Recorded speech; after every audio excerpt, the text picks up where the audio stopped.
से कंपनी के नतीजे हैं। सेनको गोल्ड एक ज्वेलरी कंपनी है ईस्ट की तरफ की, और पहले तिमाही में कंपनी के नतीजे काफ़ी बड़े रहे। सबसे इंटरेस्टिंग बात थी कि मार्जिन बहुत सिग्निफिकेंटली इम्प्रूव हुआ है कंपनी का।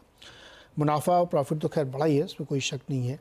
तो क्यों हुआ ये नतीजा? क्योंकि पिछले समय तक तो काफ़ी तेज़ी थी गोल्ड में, उसके बावजूद तेज़ी है तो किस वजह से है? सीईओ शुभंकर सेन जी हमारे साथ हैं। शुभंकर जी नमस्कार। मुझे ध्यान है लास्ट क्वार्टर में हम लोगों की बात हो रही थी तो आपने एक चिंता जाहिर की थी कि डिमांड थोड़ी कम हो रही है, सोना बहुत महंगा हो गया है, लेकिन वो आपके नतीजे में नहीं दिख रहा है। ऐसा क्यों? क्या कमाल कर दिया आपने? नहीं, देखिए नतीजे आप अगर एनालाइज करें डीपली तो आप देखेंगे कि टॉप लाइन का ग्रोथ अपना कंसोलिडेटेड लेवल में 7.5 से 8% हुए हैं। सो इसका मतलब क्या कि जो डिमांड है, अगर आप वॉल्यूम का डिमांड देखिए गोल्ड का, डायमंड का, वो डिमांड फिजिकली वॉल्यूम में बढ़ा नहीं है।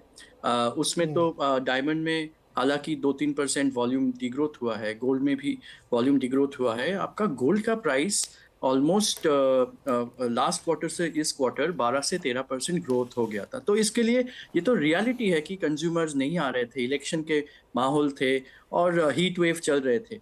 पर जो प्रॉफिट का बात है, अगर आप वो भी अगर डीपली देखिए तो लास्ट ईयर Q1 के तुलना में ये वाला Q1 में प्रॉफिट अच्छा खासा जंप हुआ है, 85% जंप हुआ है।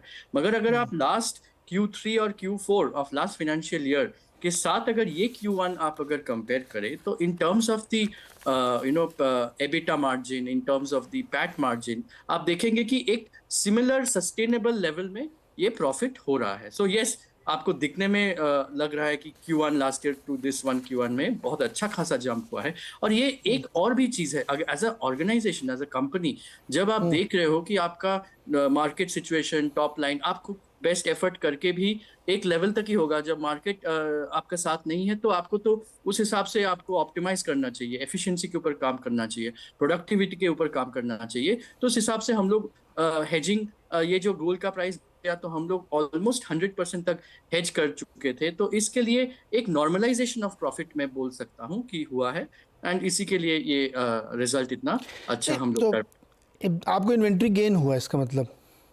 सॉरी, आपको इन्वेंट्री गेन हुआ, राइट? इन्वेंट्री हम लोग का 100% हेजिंग है, बट जरूर इन्वेंट्री के लिए जब ऐसा हो रहा है कि सपोज मई में आपका अक्षय तृतीया था, बहुत अच्छा सेल था। अगर आप देखें कि ये जो 40 दिन ऑफ अक्षय तृतीया और उसके पहले से जब अप्रैल से नया साल बहुत सारा जगह में चालू होते हैं, तो हम लोग का 21% ग्रोथ था। हम लोग का सेम स्टोर सेल्स ग्रोथ भी 4 से 5% था, ओवरऑल रिटेल ग्रोथ भी 10 से 12% था। सो ग्रोथ तो हुआ है, खर्चा आप कंट्रोल करो। और इन्वेंट्री गेन के लिए जून के महीने में जब गोल्ड ऑल टाइम हाई हो चुका था, तब जो सेल हो रहा था, मगर आप कहां पे कंट्रोल कर सकते हैं? आप परचेस में कंट्रोल कर सकते हैं, आप स्टॉक को सही तरीके से तो ऑप्टिमाइज। शुभंकर जी ये बताइए कि नियर टर्म में, चूंकि आप 100% हेज करके चल रहे थे, तो नियर टर्म में तो थोड़ा नुकसान हो सकता है, क्योंकि शार्प फॉल हुआ है गोल्ड प्राइसेस में ड्यूटी कट के बाद। सो हेजिंग के लिए आपको ये बताऊं कि अगर फॉल होता है तो आप दो तरीके से हेजिंग करते हो। एक हेजिंग है जो MCX में आप सेल पोजीशन लेके हेज कर रहे हो, और दूसरा हेजिंग है कि आप गोल्ड लोन बैंक से लो, जहां पे प्राइस फिक्स नहीं रहते हैं। वहां पे जैसे जैसे प्राइस आपका बढ़ता है या कम होता है, आप उस हिसाब से फिक्स करो। उसमें खाली लॉस जो हुआ है वो है जो ड्यूटी पेड वाला गोल्ड लोन है, जहां पे आप ऑलरेडी 15% के रेट पे ड्यूटी दे चुके हो। उसका इन्वेंट्री के ऊपर आपको इमीडिएट लॉस लगेगा, क्योंकि वो ड्यूटी आपका 6% हो गया। बट उसका पॉजिटिव यह है कि सेल बहुत अच्छा तरीके से बढ़ चुका है, फुटफॉल्स अच्छे तरीके से बढ़ चुके हैं। अभी हम लोग स्टोर्स में सामने का फेस्टिव सीजन, वेडिंग सीजन के लिए स्टॉक्स सप्लाई करना, मतलब अभी मतलब ओवर डिमांड हो गया, इस हिसाब से चल रहे हैं।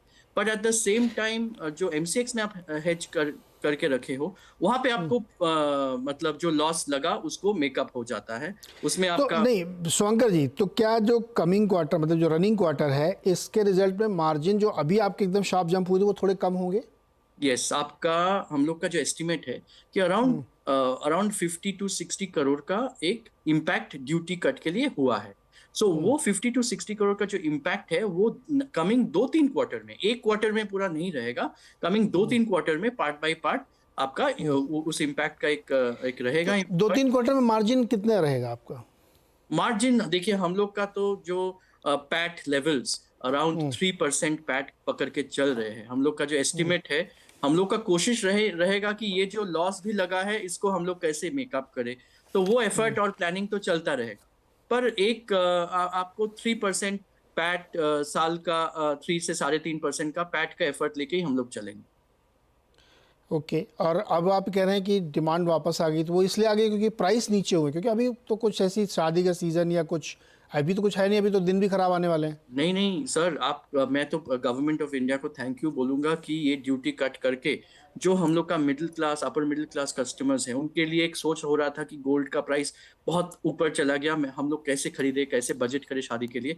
तो वो आज के दिन रूरल मार्केट बोलिए या तो सिटी मार्केट्स, अच्छा खासा डिमांड आ चुका है। शादी नवंबर से चालू होने वाला है, तो वो ऑलरेडी लोगों का मन में डर है कि और फिर से अगर गोल्ड का प्राइस बढ़ जाए, और बढ़ भी रहे हैं गोल्ड का प्राइस, तो अभी से वो लोग प्लानिंग करके थोड़ा थोड़ा खरीदना चालू कर दिया।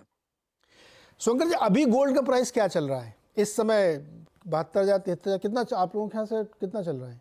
हाँ, अभी अगर आप देखें तो अराउंड मैंने 22 कैरेट का रेट आपका 65,000 रुपीज 66,000 रुपीज चल रहा है, जो आपका ड्यूटी कट के पहले उसी वाला रेट आपका क्लोज टू 70,000 के आसपास चल रहा था। तो अभी वो जो ड्यूटी कट के बाद जो गैप बना था वो अभी भी बना हुआ है, क्योंकि प्राइसेस अभी भी बहुत ऊपर नहीं गए हैं। नहीं गए। 24 कैरेट वाला 999 999 का रेट आपका मोटा मोटी 71,000 72,000 करीब चल रहा है। 71-72 चल रहा है। हाँ। ओके, तो आप ये कह रहे हैं कि डिमांड अच्छी आ रही है, दाम गिरे हैं, इसलिए लोग खूब खरीदने की सोच भी रहे होंगे, खरीद भी रहे होंगे, लेकिन थोड़ा सा मार्जिन आपका इम्पैक्ट होगा क्योंकि ड्यूटी कट की वजह से प्राइस ड्रॉप, और वो आप कह रहे हैं 1-2 क्वार्टर में स्प्रेड होगा। यस। ओके शुभंकर सर, बहुत बहुत शुक्रिया। हम लोग एक बार फिर बात करेंगे फेस्टिव सीजन के आसपास, मे बी रिजल्ट के आसपास भी।